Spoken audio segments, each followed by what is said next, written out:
नमस्कार, मातृभूमी न्यूजमध्ये आपल्या सर्वांचे स्वागत आहे. पाहूया आजच्या काही विशेष घडामोडी. महागाव येथील गजानन नगरीतील पंचमुखी हनुमान मंदिर परिसरात हवन यज्ञ संपन्न. पहा सविस्तर बातमीपत्र आमचे प्रतिनिधी भगवान देशमुख यांच्या. दिनांक 22 रोजी महागाव येथील गजानन नगरीतील पंचमुखी हनुमान मंदिर परिसरात स्वामी श्री किशनरावजी भोयर यांच्या अनुषंगाने आणि पंचमुखी हनुमानच्या कृपेने हवन यज्ञ संपन्न झाला.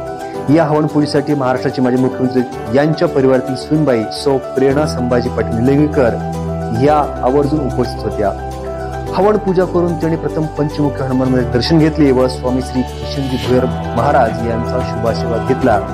या हवन पूजा कार्यक्रमासाठी कळमनुर विधानसभा मतदारसंघाचे भावी आमदार श्री अजित मगर तथा उमरखेड महागाव विधानसभा मतदारसंघाचे भावी आमदार श्री भीमराव भालेराव, पंचमुखी हनुमान मंदिर ट्रस्टचे समितीचे अध्यक्ष श्री संभाजीदादा नरवडे पाटील महागावकर हे सुद्धा उपस्थित होते. यावेळी साहेबराव चव्हाण किनोटकर, संजय मामा पवार, करंजखेडकर, पिंटू ग्रेटखली, करंजखेडकर, शाखा भरवाडे, प्रवीण भांगे, विजय कदम आम्हीकर यांच्या समवेत पूजा आरती करून स्वामी श्री किशनजी भोयर यांनी सर्व भक्तमंडळींना आशीर्वाद दिला.